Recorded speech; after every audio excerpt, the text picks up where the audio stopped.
What's up, beeps and boops? Welcome to Bot Talk. I'm your host, David Borman. We're going to start off with a real quick look at the markets because basically, if you've been watching my videos recently, same old song and dance. We're basically moving sideways. We're seeing a little bit of a dip right now, just a little below 8,200 for Bitcoin.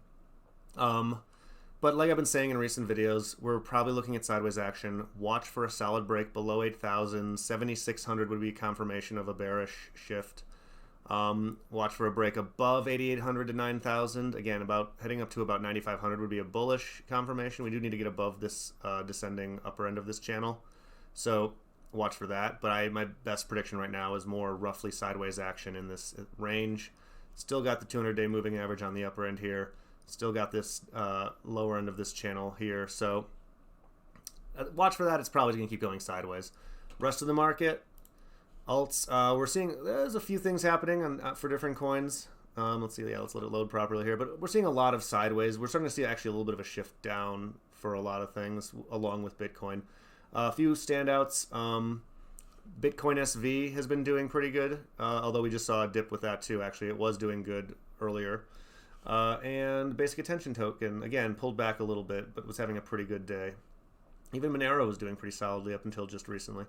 So we're seeing a little bit of a downshift, but I think largely sideways action for the market. Bitcoin slowly like creeping down with the dominance, but we're still at about 66.4%. So basically not too much to report for the market, but watch for a break. I just think it'll be probably going sideways for a little bit longer first. All right, on to news. Let's talk about Libra again. I'm not a huge fan, and a lot of people apparently aren't. The big news going around is that recently a lot of big names just jumped ship on the whole Libra association thing. But they're plugging along. They're moving ahead. They're creating a governing council despite the losses. There's still several big names involved, including Coinbase, Zappo, Anchorage, Bison Trails, it goes on, Thrive Capital, Union Square Ventures. I don't want to read all the Uber, Lyft. I'm not going to read all these to you, but there's many. Spotify. But they did lose some pretty prominent partners: Visa, MasterCard, PayPal, Booking Holdings, eBay, Stripe, and Mercado Pago. It's basically because, or largely believed because of all the complications coming up with, SEC or just government scrutiny, again, U.S. government and otherwise. I'm not a big fan of Libra. I kind of side with the people who are like, wait, Facebook's in the midst of all these, issues with data and security and trust, and they're going to try to launch their own currency. No. So I don't want to be just too quick to just say, screw you, Facebook, but it's certainly not something I feel comfortable with, especially because it feels like, we've got crypto, then you have Facebook coming along being like, look, I can do it too, right? And better, right? But no, just, so I want to show this transition into this next article. U.S. Congressman Warren Davidson basically suggesting that Facebook just integrate Bitcoin, not create their own currency. Now, I'm not saying that this is like a blanket, that's just a good thing, but I'd be more comfortable, like a lot more comfortable, if if there was integration with Bitcoin on Facebook versus them creating an entirely separate currency that they basically control. I know we're just one of many people who, whatever, Bitcoin's not controlled by a company. So, there could be problems with that. I mean, I can already hear people out there being like, well, that's not necessarily, like, Bitcoin's not ready to scale to integration with Facebook necessarily, but Facebook could start working with people to fix that. I'm not saying there's not like a lack of a road to this, I don't think. But I will say that right now, if tomorrow Facebook was like, you can trade Bitcoin through Facebook or whatever, it could cause some serious problems on the blockchain. Still, I'd rather see them integrate an existing project they have no control over than moving ahead with Libra. That being said, it'll be interesting to unfold. When Libra first got announced, my first thought was, oh no, I don't want to see this happen. Then it looked like a lot of people there was so much pushback that I'm like, LOL, it's probably not going to happen. Now it's kind of in between. Like, I think they're moving ahead. I think it might still really happen, but I think the road there could be very interesting, and I don't think it's going to be as simple as just like, well, here's a currency you got to use on Facebook, whatever. It'll be interesting. Let's see what happens. I can't wait.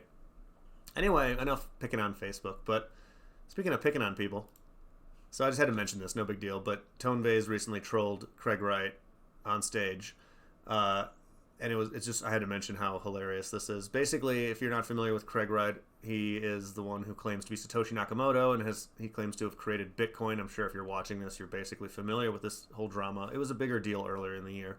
But anyway, Vei's got a lot of flack for agreeing to go on stage with fake Toshi, they call him. But he wore, if you can see this here, it's a little bit of a zoomed in one. He wore his "We Are All Satoshi, Except for Craig Wright" t-shirt. Classic, beautiful, love it. I don't really want to get into the whole drama, but I'm of the mindset that Craig Wright is not Satoshi, and we'll just leave it at that. All right, on to tech news. Basically, companies are looking into self-driving scooter technology. The article just goes on to say that there's several high-profile companies like Uber that instead of driving, self-driving cars, this is kind of the fusion of like the problems they've had with self-driving cars and the problems they've had with scooters taking over the country, or like bikes and various things like that. Rent a bike and the theory is this isn't actually being rolled out yet. The idea is that maybe self-driving scooters could be a solution. They're smaller. They won't be as like dangerous as self-driving cars. Also, it would help with the scooters or rent-a-bikes or whatever getting left all over the place. These self-driving ones could park themselves in some kind of kiosk or something. And again, just the benefits to the average person who could like rent one and just have it drive them wherever, presumably for very cheap. But right now they're more in the exploratory phase. These aren't actually being rolled out on streets just yet, but it might be happening. And again, major players are looking into it. And I think that something like this could be the rise of when we see autonomous machinery become prominent in our culture. Some form of autonomous travel, autonomous delivery. I mean, probably many forms of this, but this is probably going to be a step in when we start seeing like robotics and AI and autonomy become relevant in our culture. We're on that precipice. There's so many technologies that are like almost there. And I think something like this, when they find the right combination of like affordable, usable, practical, there's a market there, and something like this could be it. So watch out for self-driving scooters. Like any self-driving thing, I'm going to be wary at first. I trust the future of technology in general, but we all know that early adoption you can be the guinea pig. So we'll see how this pans out. All right, that'll about do it for me today. I'll be back at the end of the week with more crypto and technology news. And until then, let's keep building this robot revolution.